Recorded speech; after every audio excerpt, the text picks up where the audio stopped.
allez-vous? J'espère que tout va bien de votre côté. Comment ça va si vous êtes confiné? Comme je vous disais, moi je continue mon activité et j'espère que vous avez la possibilité de tenir bon également dans vos activités. Et si vous pouvez le faire, n'oubliez pas d'aller soutenir les librairies. Voilà. Aujourd'hui, comme vous avez pu le voir par le titre, je vais vous présenter donc mes bilans de lecture, donc du mois de septembre et du mois d'octobre. Je suis un peu en retard parce que je vous avoue que je n'ai pas trop fait attention à mes lectures. J'ai lu sans vraiment noter, donc j'ai eu quelques petits soucis à retrouver des choses. Mais finalement, ça se passe bien. Peut-être que je n'ai pas tous les ouvrages jeunesse que j'ai pu lire, mais si toutefois je les retrouve, je vous en parlerai.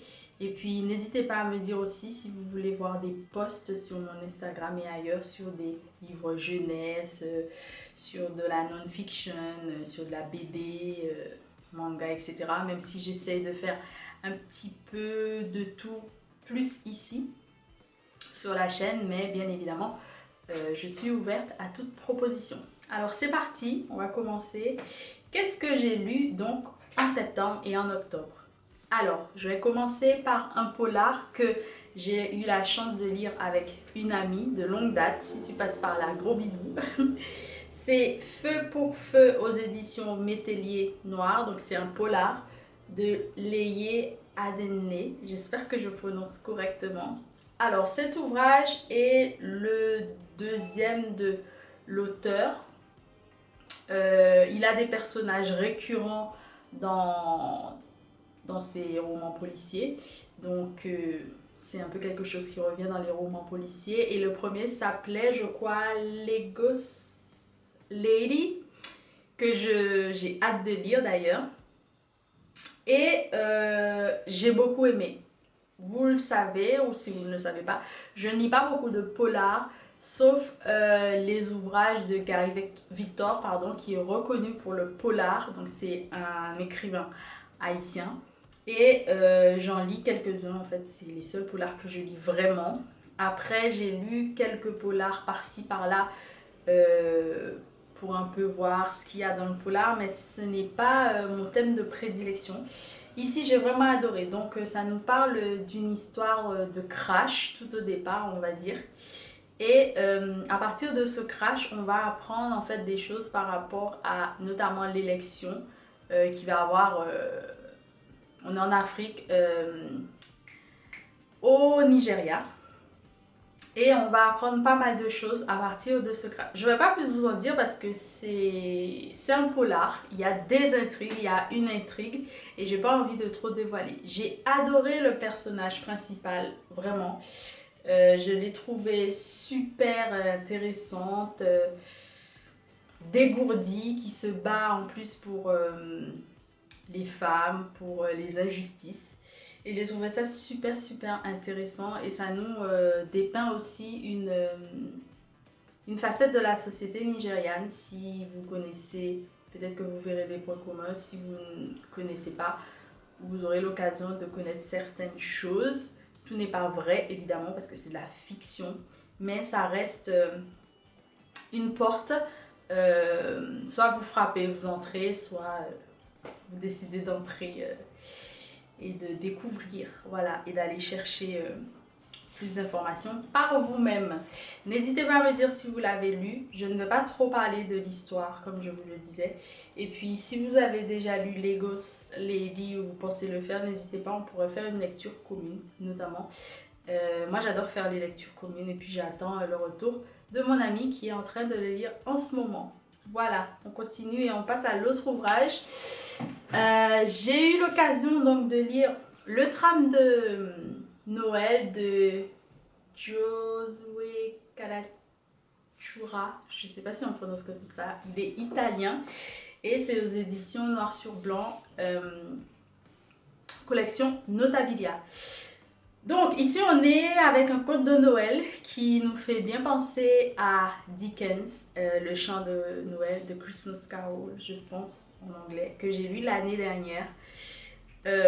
On part avec des personnages, comment dire, à la marge de la société, des personnages plus ou moins racisés également, qu'on va rencontrer grâce à un petit enfant abandonné dans le tram. Donc on va apprendre la vie du chauffeur de ce tram à partir de cette... Apprendre également l'histoire de chaque personne qui vont monter et rencontrer cet enfant. J'ai trouvé ça très bien. Le premier personnage après le conducteur, je crois que c'était une prostituée et du coup l'un de ses clients. On part avec un oh là là, j'arrive pas. Prestidigitateur, un magicien si vous préférez, également qui va perdre la mémoire. J'ai trouvé ça très beau, très Noël. Je pense que ça peut faire un bon cadeau. Enfin, moi, j'aimerais bien l'offrir pour Noël aux personnes qui sont peut-être un peu, je sais pas, dégoûtées de Noël. Pas par rapport à la période de Noël et tout, parce que même si vous ne fêtez pas Noël et que vous avez le droit de ne pas fêter Noël, mais pour la fin de l'année en tout cas. Ensuite, j'ai eu l'occasion de lire donc Je suis une maudite sauvagesse et j'ai toujours donné le nom en Innu pour l'auteur, mais l'auteur c'est Kapesh Antan. Donc c'est édité et préfacé par Naomi Fontaine qui a écrit donc Shuni. Je vous ai laissé une petite chronique sur mon Instagram. Alors ça, c'est un ouvrage coup de poing qui m'a vraiment beaucoup marqué. Je ne vais pas plus en dire, mais c'est un ouvrage bilingue aux éditions Mémoire d'Encrier. Et d'ailleurs, je remercie les éditions Mémoire d'Encrier pour cet exemplaire. Où en fait, c'est la première femme Innu qui va décider d'écrire sur sa situation d'autochtone en Amérique du Nord. Comment en fait, ils sont arrivés à devenir en fait des minorités et à être enfermés dans des réserves, donc des territoires qui sont réservés à ces personnes, tandis que les territoires leur appartenaient avant, pardon. Comment l'alcool a détruit ces personnes également. Et ça me fait penser à ma lecture de ma lecture du moment, pardon. Je vous en dirai plus après. C'est vraiment un témoignage hyper poignant, hyper intéressant. On sent la colère, on sent la détresse. Et puis moi, ça me fait penser, donc, vu que je viens de la Caraïbe, tous ces premiers peuples, en fait, ces premières nations qui habitaient les Amériques, qui étaient les Taïnos, par exemple, aux Caraïbes, et en Haïti spécialement pour... moi qui étais des peuples précolombiens, avant la vague en fait des esclaves africains, aussi avant la vague des Indiens, etc. etc. Je recommande vraiment, peut-être que je vous ferai une vidéo dédiée à cet ouvrage exclusivement. N'hésitez pas à me le dire en barre d'infos si vous souhaitez une vidéo dédiée à cet ouvrage. Voilà, j'en dis pas plus, mais c'est un ouvrage que j'ai vraiment apprécié, que je suis contente d'avoir lu. Voilà, on continue. J'ai eu la chance de lire et de recevoir également Haïti de Roxane Gay. Désolée. C'est un recueil de nouvelles donc, de Roxane Gay que j'apprécie beaucoup, beaucoup, beaucoup. Aux éditions Mémoire d'Encrier. C'est un ouvrage qui était sorti en anglais et pas encore en français, je l'attendais. Donc ici, on a un recueil de poèmes qui explique la situation donc, des Haïtiens, américano-haïtiens, si je peux dire ça. Principalement des Haïtiens qui vivent aux États-Unis, soit les parents, soit les enfants. Et on part avec plusieurs nouvelles qui nous expliquent des anecdotes. Qu'est-ce que ça veut dire être haïtien aux États-Unis? On pense que parce qu'on est haïtien, on pratique le vaudou. Parce qu'on est haïtien, je sais pas moi, il y a aussi des clichés, les stéréotypes et tout. Et j'ai beaucoup aimé parce que je n'ai pas vraiment vécu aux États-Unis, on va dire, sur une longue période. Mais j'ai reconnu des choses aussi que j'aurais pu vivre, que j'ai pu vivre, que j'ai entendu d'autres personnes de ma famille qui habitent là-bas vivre et ressentir.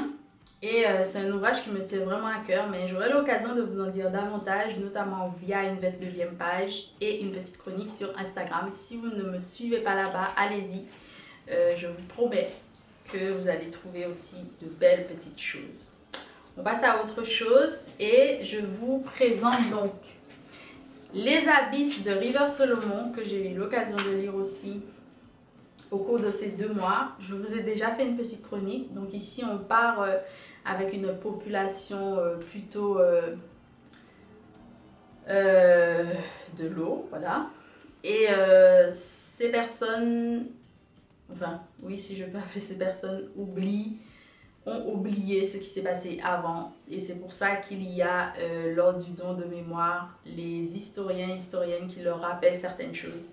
Et là, on tombe avec une jeune fille qui est entre les deux. Donc, elle est historienne, elle revoit les histoires du passé, mais en même temps, son métier d'historienne pèse lourd sur sa conscience, sur sa personne. Donc, aussi, ne pas oublier qu'on est aussi des individus.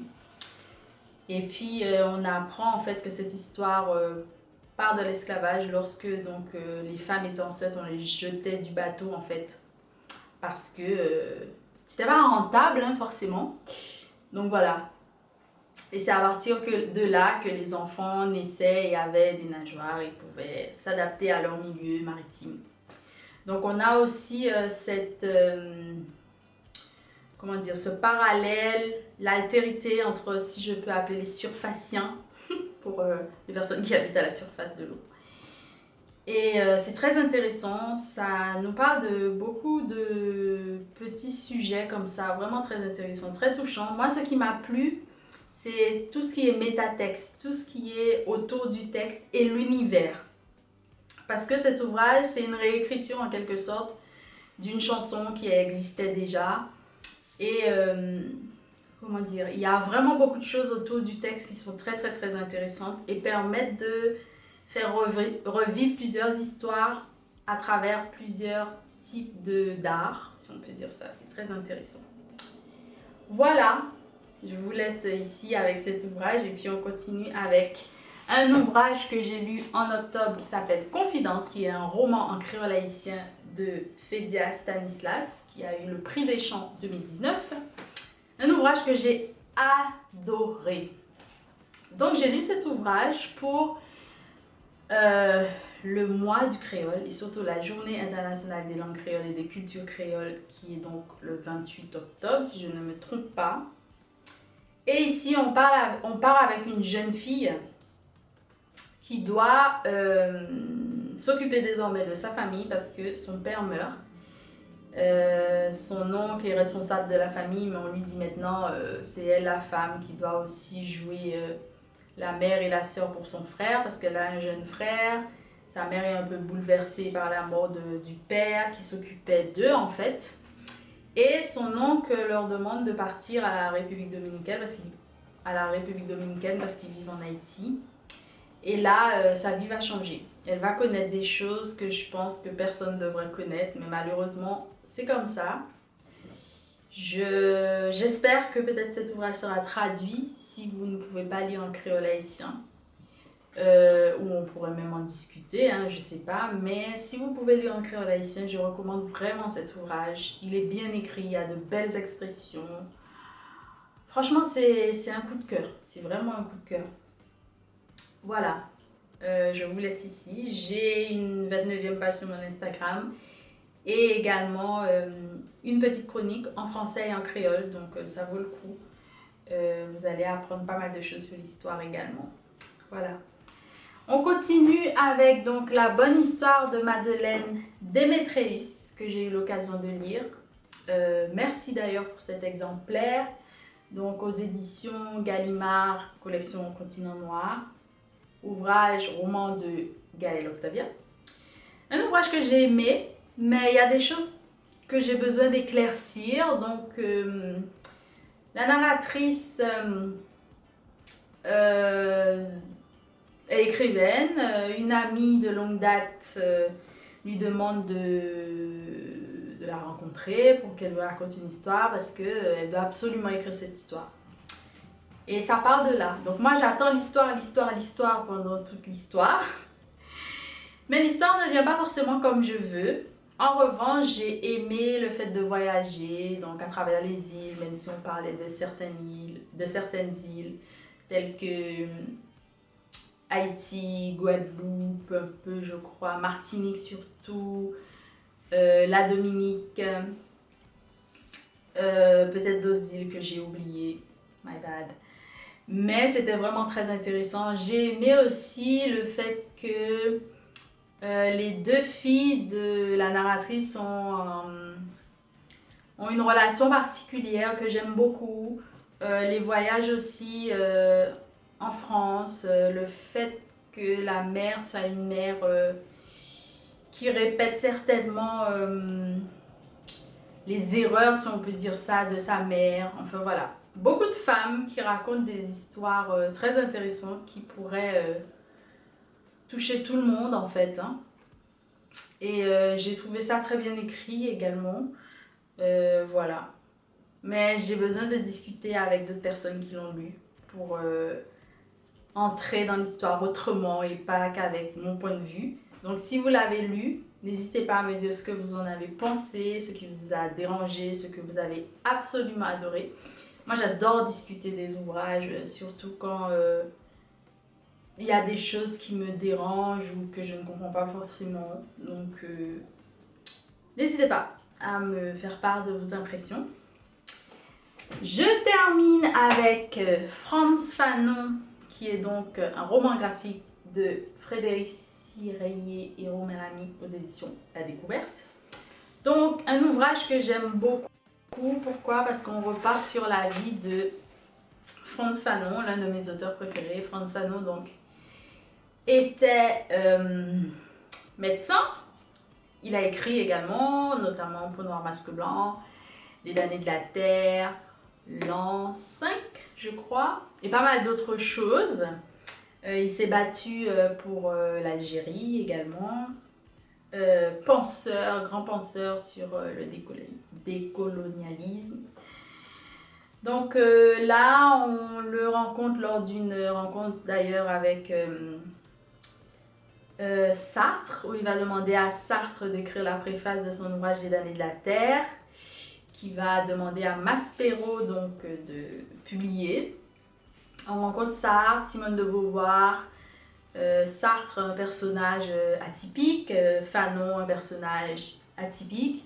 On rencontre ces personnes et à travers cette rencontre, on remonte sur la vie de Fanon, que je trouve fascinante. J'apprends toujours, moi, de Fanon et j'ai hâte de lire Les damnés de la terre parce que j'ai lu beaucoup d'extraits, mais pas dans son intégralité. Et Peau noire, masque blanc est l'un de mes livres préférés que je recommande à tout le monde et que je vais relire. Je pense que cet ouvrage, c'est un ouvrage que je devrais lire toutes les années. Enfin bref, on verra bien.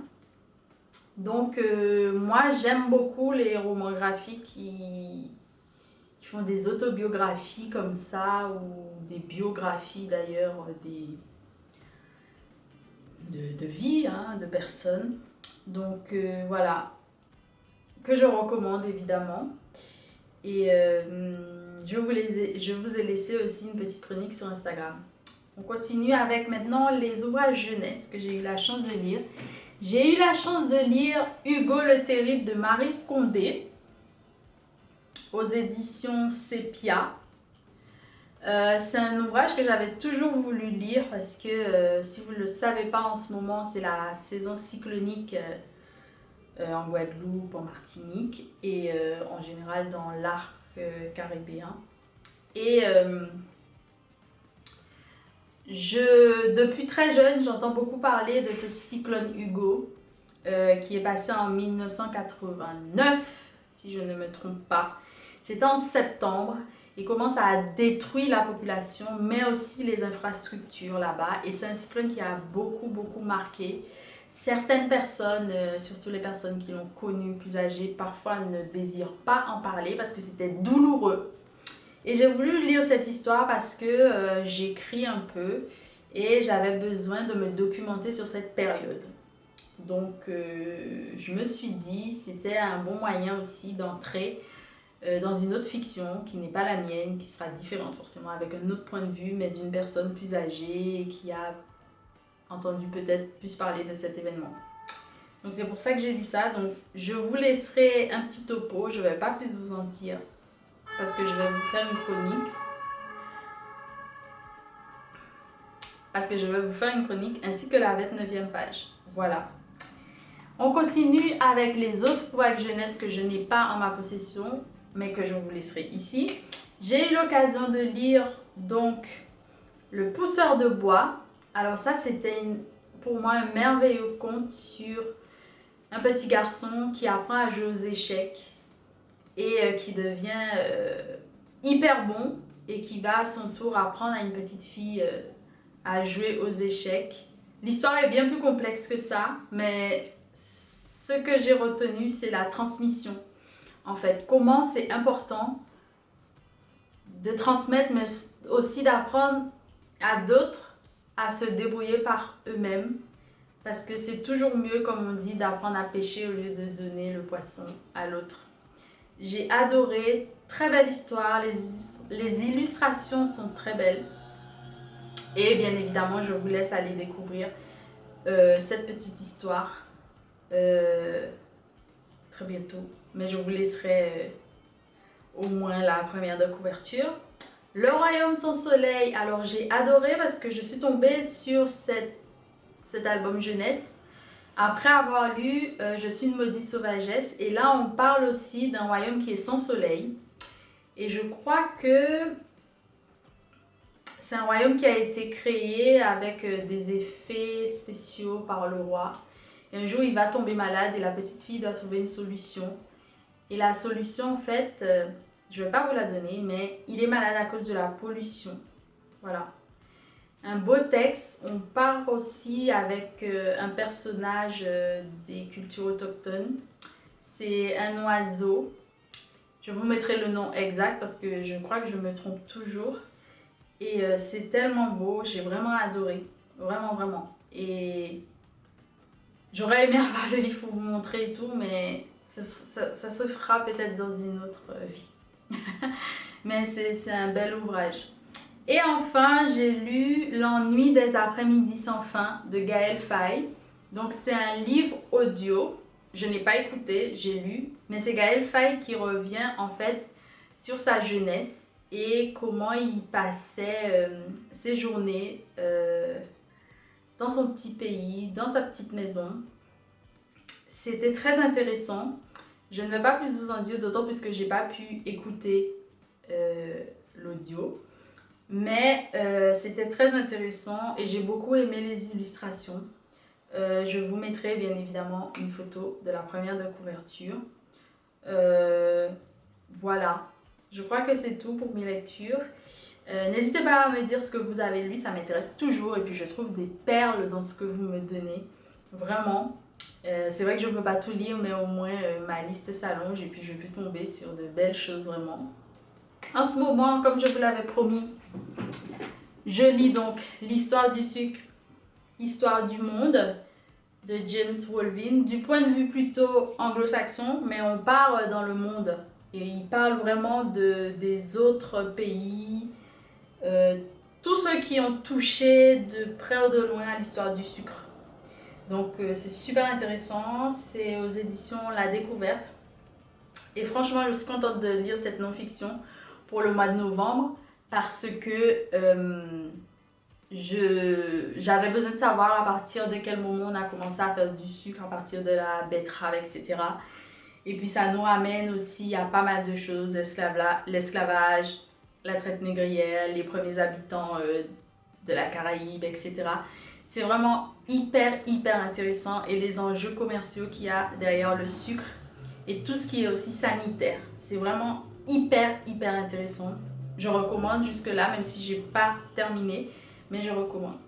Voilà, je pense que c'est tout. J'espère que cette vidéo vous plaira. Et puis, j'espère revenir très bientôt avec ce que j'ai lu du coup en novembre, parce que le mois va très bientôt toucher à sa fin. Prenez soin de vous. Et puis, on se dit à très bientôt pour de nouvelles aventures ensemble. Et puis, je vous laisserai des vidéos également. N'hésitez pas à aller les voir et à passer sur mes autres réseaux sociaux. Je vous embrasse très fort et je vous dis à très bientôt. Merci pour tout. Mouah. Bye.